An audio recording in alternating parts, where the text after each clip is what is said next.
Welcome to Golazo Today. This is a new show where we're going to cover the top storylines of the most popular sport in the world. Football or soccer, no matter how you call it, Golazo Today will bring the top results, latest news, and deep analysis that you need to be the most informed fan you can be. And today we kick it off with a great show. We're going to talk 2026 World Cup qualifiers, the return to play of MLS and Liga MX, and the best of international and European play. I am your host, Francisco X Rivera.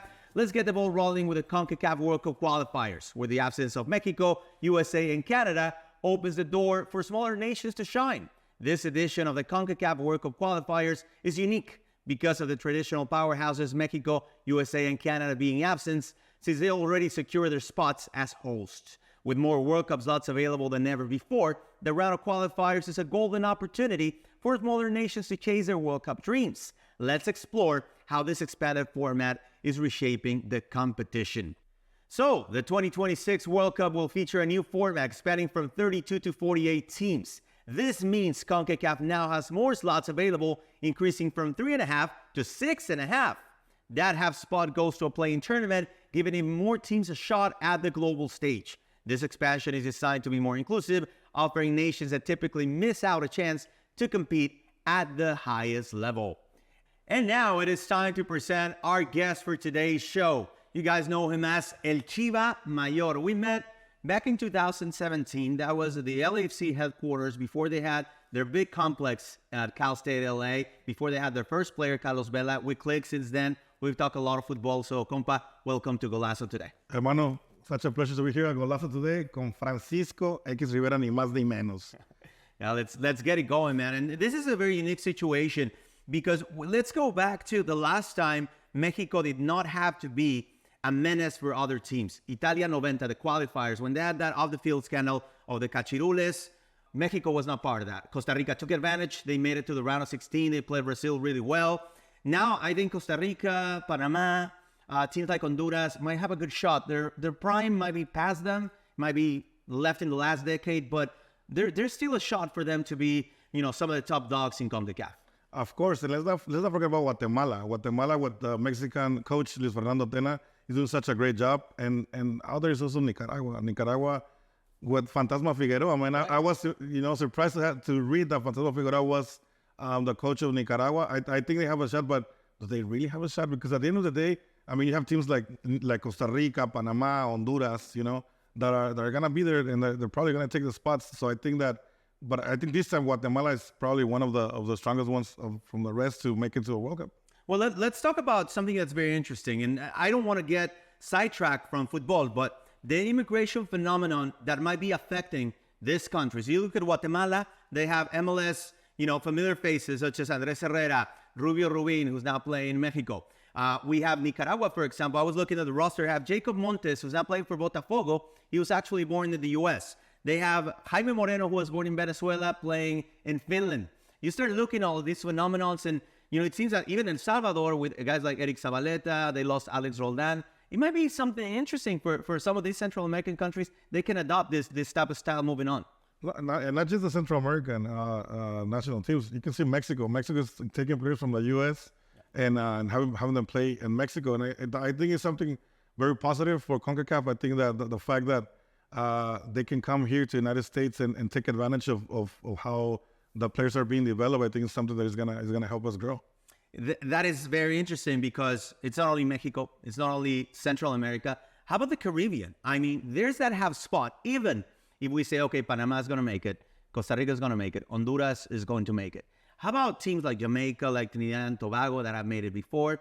Suriname and Curaçao are two very interesting cases, Chiva, because they have that Dutch influence, obviously, being a former territory and colonies of the Netherlands. And you look at the roster, a lot of these guys are playing around Europe.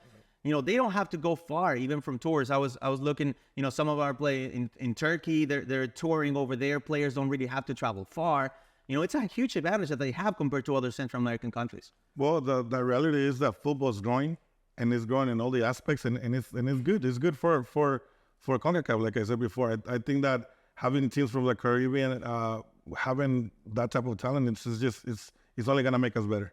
I mean, I was looking at the rosters then again, and you see a lot of familiar faces. I mean, Curaçao has Leandro Bacuna, who used to play for Aston Villa. Their goalie, Eloy Room, has been around for a long time. They're coached by Nick Advocat, who coached in Netherlands, who coached Belgium.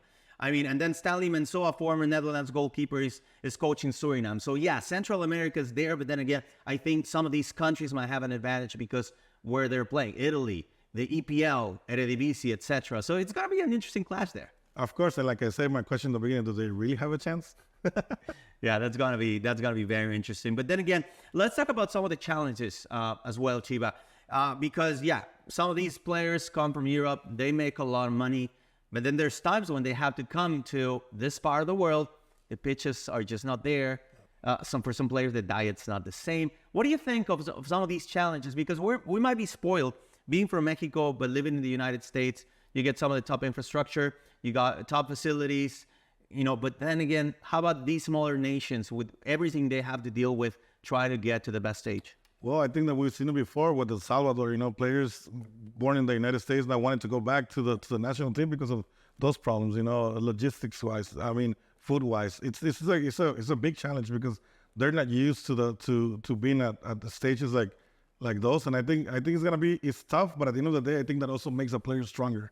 Because at the end of the day, if you're convinced of representing a national team, you got to represent the national team regardless of if you eat frijoles or steak. Well, it's very disappointing because one of the guys, and we have to point it out, it's Alex Roldan from Seattle. His brother plays for the U.S. national team, Christian. Alex is from Guatemala and Salvadorian descent, decided to go with El Salvador. To his surprise, he complained a little bit about the way things are run over there. We've heard also, and I mentioned diet because we heard that, without being there, these guys are not eating the best proteins and they're eating sugars and all that good stuff. We're just going to leave it there. But then it was probably disappointing for Alex to get there and be like, hey, I want to represent my parents' country. And then I'm not getting what I want or what I need. Yeah, definitely. And I think it's a challenge for a lot of the kids or the youngsters that go to those countries that are called to the under 20s, under 17s. And they go and honestly, I mean, you go to Mexico, you go to El Salvador, and it's a totally different world than what you get here in the United States. So that's a challenge for the federations to make it better for them, because we want to keep them because there's a lot of talent in the United States that can cover a lot of national teams. Well, speaking about challenges, you could think for Mexico, the U.S. and Canada, this might be a blessing in disguise. They don't have to go through the qualifiers, but is that actually a benefit, Chiba? Man, I don't know. I think at the end of the day, you want to be in competition, and it's going to be up to the logistics of the federations, because if they're only going to be playing partidos moleros, like we said, it's going to be very, very difficult for them to be in shape. And I'm talking about specifically about Mexico.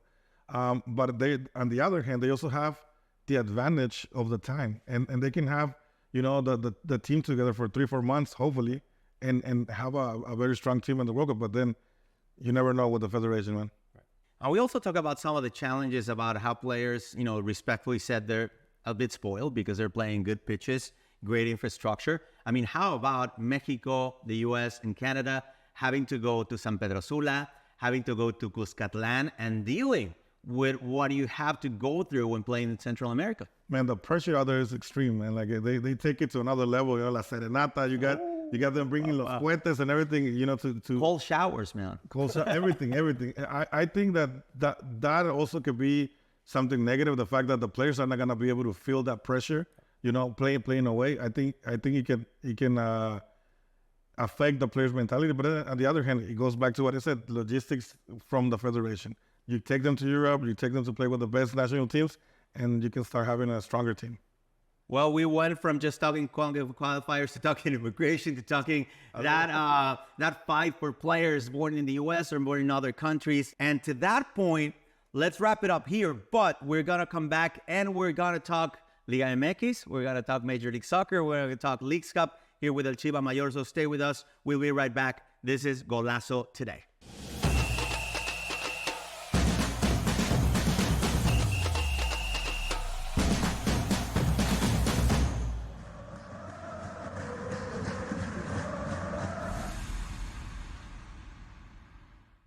the sharpest football contest show in the land. The Las Vegas Football Contest Show focuses on Circa Sports Million, Circa Survivor, and the Westgate Super Contest, handicapping the games and releasing our contest picks every week of the season. With two former Super Contest winners, Brady Cannon and James Salinas, a former NFL player, Mike Pritchard, and over $1 million in contest prize money won combined, the Las Vegas Football Contest Show will have you prepared this season like none other. Carlos Alcaraz has won the last two Grand Slam titles at the French Open on the clay and at Wimbledon earlier this summer. He enters as the favorite. You have a bunch of depth there. Francis Tiafoe, Ben Shelton. They will likely play in round three. The winner would play Djokovic, most likely, which would be an incredible match. I like Ben Shelton as a sleeper. If Djokovic is hurt, you never know. I think Shelton could actually be the guy that gets hot. The conditions favor him. The early line, only on SportsGrid. When you're really, really amazing like this, people kind of take it for granted. Same with Ohtani, right? People will sort of see, oh, Ohtani did this, Ohtani did that, and it sort of, becomes normalized a little bit. But to put in context, Aaron Judge joins the 1,000 hit club, reaches, gets it done. So earlier this month, he was the fastest player to reach 300 home runs ever. Sports Rage Late Night, only on SportsGrid. The leftover language would be the million shy of what Jefferson makes Jefferson a better player. If you want to believe that, I'm not sure I buy that he's that much better than CeeDee Lamb. Tony Pollard's gone. He's now with the Titans. I was with the Titans a couple weeks ago. He'll be their starting running back there. They're going a different direction in Dallas, but it's all about CeeDee Lamb right now, the first of the other deals that they have to get done. Pharrell Coast to Coast, only on SportsGrid.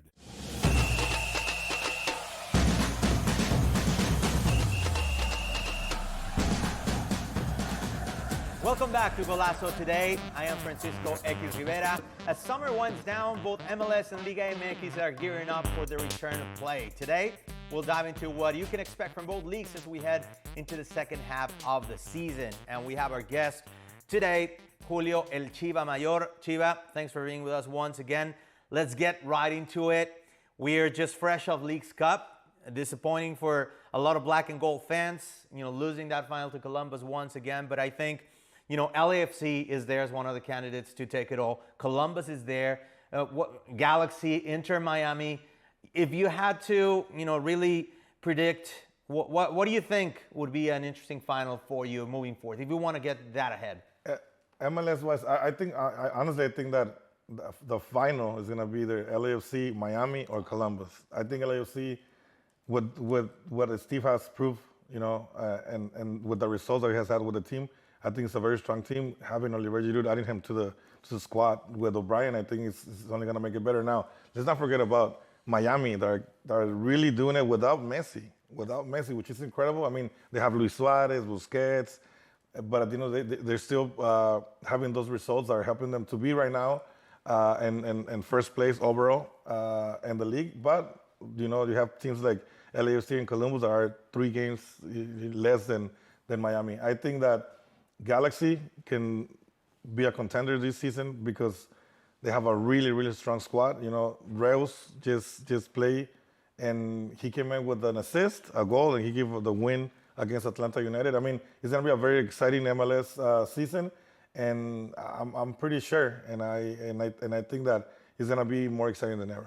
Yeah, you mentioned Marco Reus now with the Galaxy. There's Olivier Giroud also with LAFC. There's another interesting signing, and we don't want to get too ahead, but in 2025, MLS will have its 30th franchise. We're talking about San Diego FC, sunny Southern California, to me, the best weather in the world.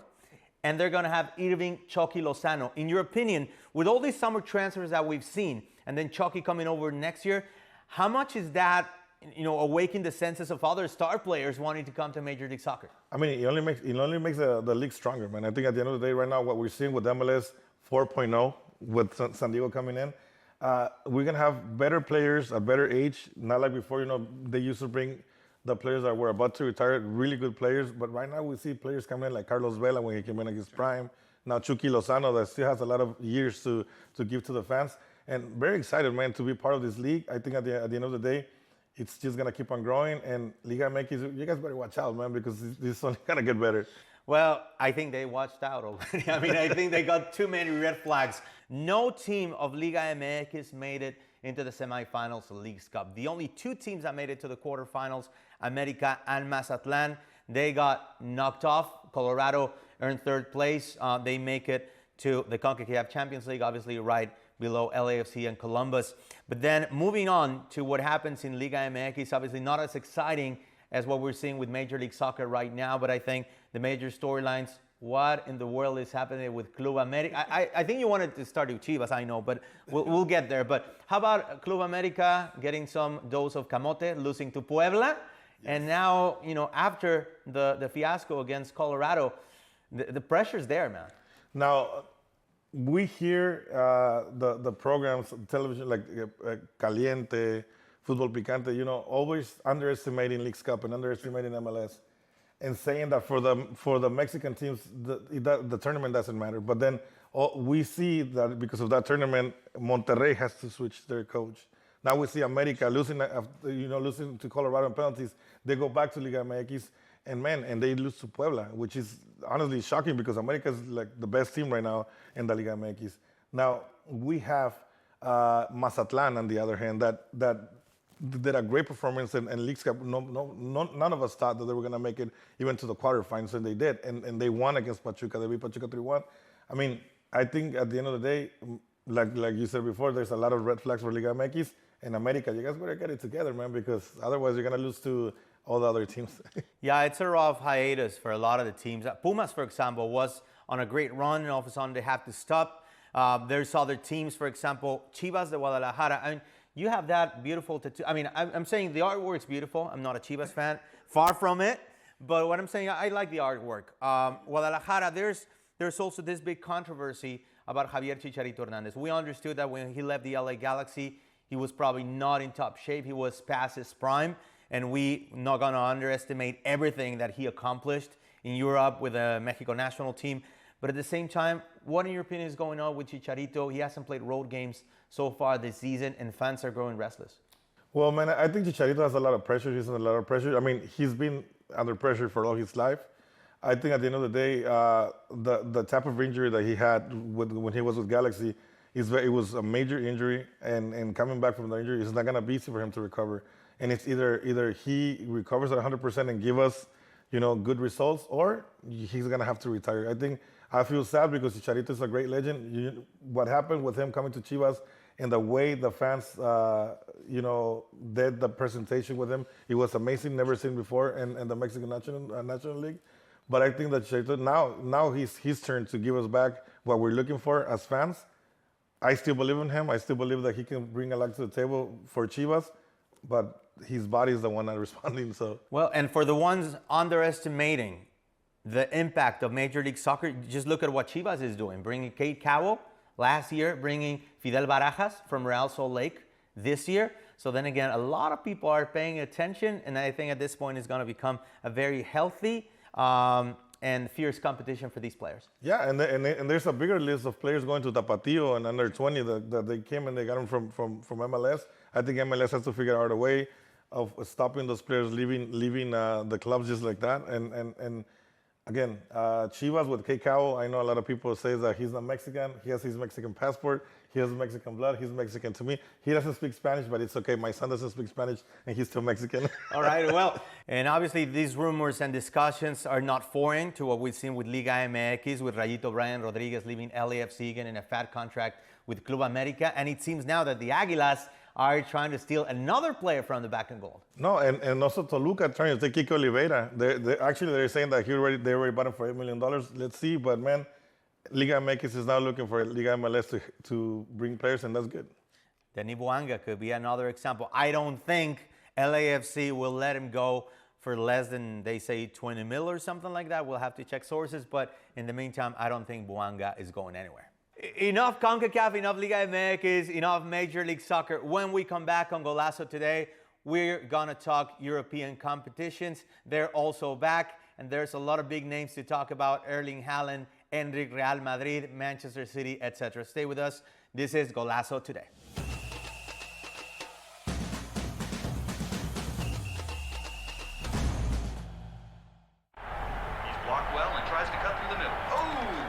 Your gut says Miami is going to win, and you should take the over. Your gut also said your NFT selfies would only go up in value. They didn't. But your head is on SportsGrid and knows the QB is in concussion protocol. The backup has a 45 QBR against the zone coverage. The New York D has the most sacks in the league. So yeah, trust your head. It's smarter to be on SportsGrid. The leftover language would be the million shy of what Jefferson makes Jefferson a better player. If you want to believe that, I'm not sure I buy that he's that much better than CeeDee Lamb. Tony Pollard's gone. He's now with the Titans. I was with the Titans a couple weeks ago. He'll be their starting running back there. They're going a different direction in Dallas, but it's all about CeeDee Lamb right now, the first of the other deals that they have to get done. Pharrell Coast to Coast, only on SportsGrid. When you're really, really amazing like this, people kind of take it for granted. Same with Ohtani, right? People will sort of see, oh, Ohtani did this, Ohtani did that, and it sort of, becomes normalized a little bit. But to put in context, Aaron Judge joins the 1,000 hit club, reaches, gets it done. So earlier this month, he was the fastest player to reach 300 home runs ever. Sports Rage Late Night, only on SportsGrid. The only streaming sports betting network. Tips, info, and insights to up your IQ. It's smarter to be on SportsGrid.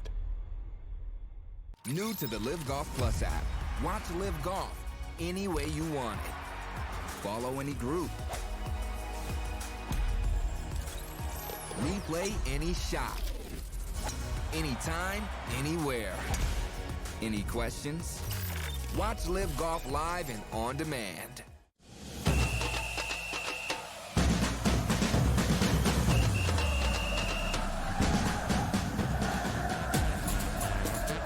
Welcome back to Golazo Today. I am Francisco X Rivera. Glad that you can join us. Let's get ready for our last segment today with Julio El Chiva Mayor. We already talked about CONCACAF qualifiers. We covered MLS. We covered Liga MX. Why don't we go across the pond? Cruzando el charco, compa, as they would say in Mexico. Let's talk about what's going on in Europe, starting with Spain. You mentioned Endrick. You mentioned Real Madrid. What are your thoughts on these new Galácticos? I know Galacticos, man. Right now, Real Madrid is not in first place like everyone thought it was going to be. They're having a rough start. They just tied with Las Palmas. But Hendrick scored a goal. So I think it's looking good. I think it's only going to get better. I think everybody's expecting a lot from these Galacticos of Real Madrid. But I don't know if we should really call them like that because the real Galacticos were players that are at a better level than the ones that they have right now. Excuse me, sidetrack a little bit, but I remember that potential mega fight between Manny Pacquiao and Mayweather Jr. It took forever to take place until we just sort of lost interest. Do you think that's the case with Kylian Mbappe? I mean, we've been waiting for that signing forever. Is there still that sense of excitement around Real Madrid, do you think? As a Madridista, I will tell you that, I lost a little bit of excitement. I think that he took forever to come to Real Madrid. I mean, he's still a young player. And I know he's gonna bring a lot to the table. He's gonna give us more Champions Leagues and more championships. On the other hand, Barcelona now with Hansi Flick. A lot of us thought that coaching spot was gonna go to Rafa Marquez. He's on to, I'm not gonna say greener, pun intended, greener pastures. Yeah. With working with Javier Aguirre, Flick takes over with Barcelona. What are your thoughts on the culés? Do they have what it takes to dethrone Real Madrid? I mean, right now they're in first place. Three games. They have 3 victories. 9 points. They have a lot of young players, a lot of talented young players, and I think that they're definitely going to be contenders for La Liga and for the Champions League. Yeah, it's been 7 years since Xavi left Barcelona, and then there's been carousel of coaches, including Gerardo Tata Martino and Valverde, and no one has really been able to replicate his success. Let's see if that will happen. But now switching to the English Premier League. How about Erling Haaland? I mean, it's just ridiculous what he's doing. He scored almost a goal a game in Germany. He's doing the same thing in Manchester City. Do you think he can become the best striker? I mean, is he the best one in the world, first of all, now? I have no doubt that he is going to become the legendary striker around the world, and he is the best striker in the world right now. 4 goals in 2 games. Es un demonio del gol. I think Haaland is just an amazing player that hopefully one day we can see playing in Real Madrid. Well, and if you allow me, just a personal story, this jersey, my uncle gave it to me right before he went to the USA 94 World Cup. He went to Washington, D.C., and he watched that game where Haaland's dad was actually marking the legendary Luis Roberto Alves Sague when Haaland was playing for Norway and Sague was playing for Mexico. So his pupil, his cachorro, is doing pretty well in Manchester City. There's some games that we're just checking what's going on. Manchester City is going to be playing the Hammers. They're going to be in London playing West Ham. And in Major League Soccer, Inter Miami against Chicago and LAFC welcoming Houston. What are your thoughts about the weekend? You can watch football or soccer, however you want to call it, from 6 in the morning or 4:30 in the morning with EPL until like 11 p.m. with Liga MX. You do that? Sometimes, only when my wife doesn't get that mad. When she doesn't take out. It's funny because before we used to say when she doesn't take away the remote. Yes. Well, my wife loves sports, so that's a good thing. She's traveled with me. We've been fortunate to travel the world. She's been dressed with the Mexico colors and everything. So, but now if they want to try to take the remote away, we just go, hey, the phone. I'll watch Apple TV. I'll watch Major League Soccer. It doesn't, and looking at even more games now that I see Galaxy, we play in St. Louis on Sunday. St. Louis, one of the, we talked about some of the teams that have new signings. They brought a lot of players from Germany. They brought Hartel. They brought Teuchert. They'll be meeting Marco Reus. So there's going to be a lot of Aleman. There's going to be a lot of German blood in that game. And hopefully, let's see if Messi can play this weekend. He's taking forever. He's taking a long, long break. Everybody wants to see Messi. The stadium wants to be full again. And want to make that extra money with Messi. Definitely exciting games. For example, it's coming Thursday. We're going to have Bolivia facing Venezuela. Venezuela that is playing such an amazing football. I think they're going to make it to the World Cup. And the new Clásico, Chile versus Argentina. Well, that's the revenge of the 2016 Copa America Centenario. Remember that game very well. Got to be on the call. MetLife Stadium when Chile defeated Messi in penalty kicks. And just a quick reference, Messi said at the end of the game that he was going to retire from Argentina. That only lasted about 2 months, and he came back for the qualifiers in September. Okay, folks, this has been fun, but we've come to the end of our first show here at Golazo today. Julio El Chiva Mayor, compa, it's been a pleasure. Where can people follow your work? Simple. Instagram at El Chiva Mayor, and follow me and subscribe to YouTube, Viva El Fútbol, with the best interviews. Viva! Francisco X Rivera on Instagram, Francisco X Rivera 9 on TikTok, and don't forget to follow our channels, Latin Nation Media and Latin Nation Culture. Thanks to our production team, and on behalf to everyone here at Latin Nation, we want to thank everyone also watching on SportsGrid. Julio Chiva Mayor, Francisco X Rivera saying thank you, and until next time.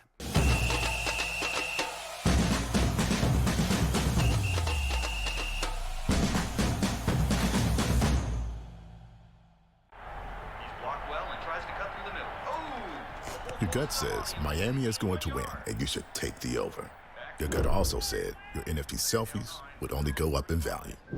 They didn't. But your head is on SportsGrid and knows the QB is in concussion protocol. The backup has a 45 QBR against the zone coverage. The New York D has the most sacks in the league. So yeah, trust your head. It's smarter to be on SportsGrid. There is going to be an energy to game time decisions that you will feel night in and night out. We're going to go through every single thing, and I've got a great team behind me that's going to help me get the job done. I want this to be the place that people come to. We are going to hit every single one of those markets that you need to know about. There is not going to be a better place, I promise you, than Game Time Decisions. We will have everything at our disposal, and we will use that to our advantage. I'm Kevin Walsh. Tune into Game Time Decisions from 6 to 8 p.m. Eastern on SportsGrid. Carlos Alcaraz has won the last 2 Grand Slam titles at the French Open on the clay and at Wimbledon earlier this summer. He enters as the favorite. You have a bunch of depth there. Francis Tiafoe, Ben Shelton.